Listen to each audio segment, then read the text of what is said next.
WTOL of the News on Plus. I'm Michael Sandlin. We have new details in a fatal fire in Defiance County. It happened in the village of Hicksville in an apartment above the subway on High Street. Fire officials say the first call came in just after 6 on Saturday night. When crews arrived, there was heavy smoke and flames, and one man died at the scene. Today marks the 49th anniversary of the day 29 sailors aboard the Edmund Fitzgerald lost their lives in a storm on Lake Superior, many of whom came from Toledo. Laura Sandlin joins us in studio. So, Laura, you traveled to the Museum of the Great Lakes today. I understand they're doing something special to commemorate the day? Yeah, Michael, that's right. Today, the museum took people on tours of the Colonel James Schoonmaker, a ship built by the shipyard that also built the Edmund Fitzgerald. And they're said to be very similar. Aboard the Schoonmaker, a guide shared the history of ship freighting in Toledo and across the Great Lakes, focusing on the Edmund Fitzgerald's role in particular. The ship's first voyage across the freshwater seas was in 1958, and for the next 17 years, the 729-foot ship sailed iron ore to different ports, benefiting local economies, including Toledo's. So much so, it was nicknamed the Toledo Express. It continued on until November 10, 1975, and that was the night that the mighty vessel was caught in a storm on Lake Superior, and it sank to the bottom, killing all souls on board. While there are many theories as to what happened, it's unknown what specifically led the ship to sink. And one guest who drove nearly 2 hours says the mystery is part of its story. I think that's part of what makes it so interesting to me is like Amelia Earhart's wreck. When she wrecked, nobody knows really what happened or where she's at. It's kind of a mystery that plays into the history that makes it more appealing.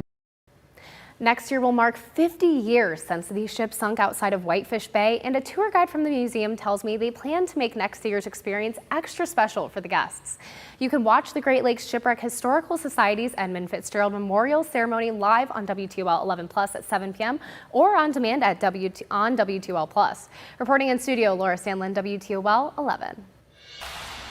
And the weather played a role in the sinking of the Edmund Fitzgerald, or the Fitz. And of course, that local connection that Laura mentioned includes the entire crew of 29 lost their lives during that shipwreck that happened 49 years ago today. And that includes Captain McSorley, among others, who were from the Toledo area. This ship traversed the Great Lakes from Wisconsin down to Detroit and Toledo, shipping that iron ore. So a few quick facts on the Fitz. The year it was built was 1958. And at the time, it cost over $8 million to build. You can imagine how expensive that would be in today's terms. The top speed of the Edmund Fitzgerald was a little over 14 knots, which equates to a little over 16 miles per hour. A typical round trip on the Great Lakes took 5 days, and that extends all the way from Duluth back towards the Great Lakes and back. So we are looking at 5 days to get to Toledo and back. The length was 729 feet, and the crew, 29, each and every single one of them passed away during that shipwreck.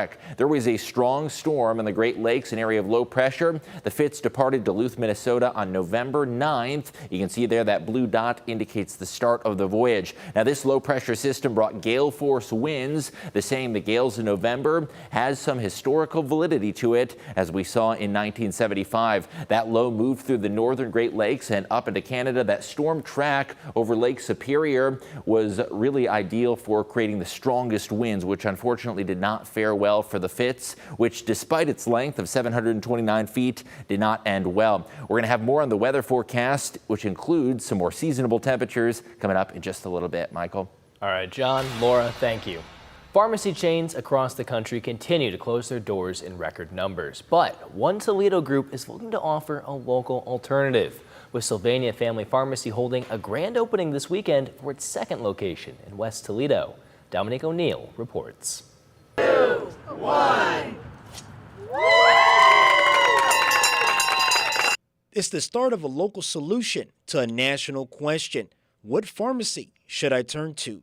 Walgreens recently announced they will close 1,200 to 1,500 stores over the next couple of years, and Rite Aid has shuttered more than 500 stores since 2023, including some of their locations in Toledo. For some, it's now hard to know where to turn to get your prescriptions, but the owners of Sylvania Family Pharmacy say they want to serve as a bright light in the face of uncertainty. It's a really rewarding feeling to be able to give back to the community, especially in a time of uncertainty with all the pharmacies closing around us, and just being able to help patients that may feel displaced and not know that small independent pharmacies exist here. And people living nearby, WTOL 11 spoke to, couldn't agree more and are thrilled by the expansion. I think it's wonderful for the community to have options to the large retail chain stores and think more locally in terms of their pharmaceutical needs. This is now Sylvania Family Pharmacy's second location in the Toledo area. The first is on North Holland Sylvania Road in Bancroft. That business has been standing for about 2.5 years now. We decided, hey, if we're going to expand, we're going to bring pharmacy closer to them. So, we came up with this location opened up for us, and, we jumped right on it. And community leaders say they're glad the business is taking the next step. I think it's really great that we have another pharmacy opening up. We've had several that have closed now, and this just means more convenience for people in Toledo and the suburbs. So we're very proud of the fact that they have arrived, and we wish them all the very best. That was Dominique O'Neill reporting. The Sylvania Family Pharmacy says it'll also offer free home delivery for customers to avoid long wait times. There's uncertainty for auto workers in Northwest Ohio to start the week after layoffs are announced at the Stellantis Jeep Assembly Plant and Mobis North America. UAW Local 12 President Bruce Baumhauer says vehicle sales are down by almost a third this year. Lucas County says it'll offer rapid response resources for the Stellantis workers impacted by layoffs at the Toledo Assembly Complex. That's expected to impact over 1,000 workers. The layoff at Mobis is expected to impact 200 workers. John? And we're done with the rain, but you're going to feel the breeze in the wake of a cold front that is sweeping through the area this Sunday evening. Veterans Day featuring breezy winds coming in out of the west at 15 to 25 miles an hour, and a few gusts to 30 miles an hour are possible, but dry weather is expected to kick off the week. Here's the cold front that brought us that steady and soaking rainfall earlier in the day. That front is now pushing the rain off towards Pennsylvania and New York, and behind that front, dry weather gradually making a comeback. There are a few isolated sprinkles in southern and central Michigan behind that system, but for the most part, the rain is done. In fact, you may have seen a few glimpses of sunshine right around sunset. The winds are going to pick up behind that front. We're already seeing gusts close to 30 miles an hour along the lakeshore, 25 in Bowling Green, 26 in Findlay, and 22 in the Toledo metro. The hour-by-hour wind gust forecast, not so breezy for the morning drive. However, into the afternoon and evening, that is when the winds really start to pick up. Winds are going to be blowing from the west towards the east and may gust around 30 miles an hour at times. Breezy and cool for your Veterans Day. Temperatures only making it to the mid to upper 50s. It is going to be partly to mostly cloudy with perhaps a little bit of late day sunshine. Brighter skies make a return on Tuesday, mostly sunny but cooler feeling as a secondary cold front moves through and drops us down to the lower 50s. Wednesday starts off dry, so if you're hoping to get some raking done, no worries of any rainfall until at least the evening, and then Wednesday night into Thursday brings on our next rain chance. Dry weather to start off Wednesday. By Wednesday evening and Wednesday night, showers push on through, and they're going to be departing on Thursday, likely leaving behind dry weather by Thursday evening. But keep that umbrella handy and keep an eye on radar on our free WTOL 11 weather app. The leaf raking forecast over the next couple of days, not the best conditions on Monday simply due to the wind and also the fact that those leaves may still be a bit soggy from the rainfall that we saw today. Much better conditions Tuesday. Winds are going to be from the northeast at only 5 to 10 miles an hour, so a calmer breeze for your Tuesday. And I think Wednesday yard work is going to be a go, at least until the evening time frame. Most of those showers should hold off until near to after sunset. 10-day forecast brings our next chance for some scattered showers rolling in Wednesday into Thursday. Friday is going to bring bright sunshine for those high school football playoff games. Next weekend likely starts off dry. Next chance for showers rolls in a week from now, next Sunday. Michael? All right, thanks, John. A Holland native is taking the big stage this month in the game of wiffle ball. Dallas Allen has played 4 seasons in Major League Wiffle Ball. It's a journey that started in his own backyard, where he learned to play the sport during family gatherings. He now plays with the Eastern Eagles, based out of Michigan. The team is playing in the league's World Series this month at AT&T Stadium in Arlington, Texas. This has given Dallas the chance to play on the same turf as the NFL team that inspired his name. So I kind of freaked out because, like, that's my favorite football team. I was named after the Dallas Cowboys. So it gave me a little bit more motivation to get there, and I was so happy I can get there, and hopefully we can get the job done and get that World Series title.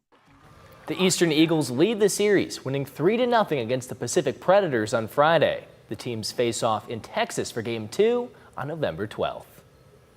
And tomorrow is reserved for the men and women who served in the military. And there are multiple events and businesses marking the occasion. Here's a peek at a list we compiled over at WTOL.com. At Starbucks, military service members and military spouses receive a free 12-ounce tall coffee that's hot or iced. At Wendy's, the fast food chain is offering a free small breakfast combo for veterans and active military. For lunch or dinner, a new Chinese restaurant in the area called Mr. Panda is offering a free buffet for veterans. And there are a ton of deals for veterans at retail locations, including at any area Kroger. Veterans get 10% off their entire purchase tomorrow with a valid military ID. Plus, there are multiple veteran appreciation events happening all day, whether at the University of Toledo, Anthony Wayne, or various VFW chapters. Again, we have a full list of activities and discounts over at WTOL.com. Oh, very well deserved for veterans to get those discounts, not just tomorrow, but should be every day of the year, I feel like. Absolutely, couldn't agree more. Yeah, 10-day forecast, though. We had a rainy start to the day. We're at least going to be done with the rain heading into Veterans Day. It's still going to be a little breezy, though. We're going to be talking those winds gusting up to 30 miles an hour. Also, turn on WTOL 11 News tonight. We're going to have the latest on the Edmund Fitzgerald, the history, and also the weather behind it. Can't wait to hear more about it. All right, thanks so much for watching, everybody. We'll see you again at 11 tonight.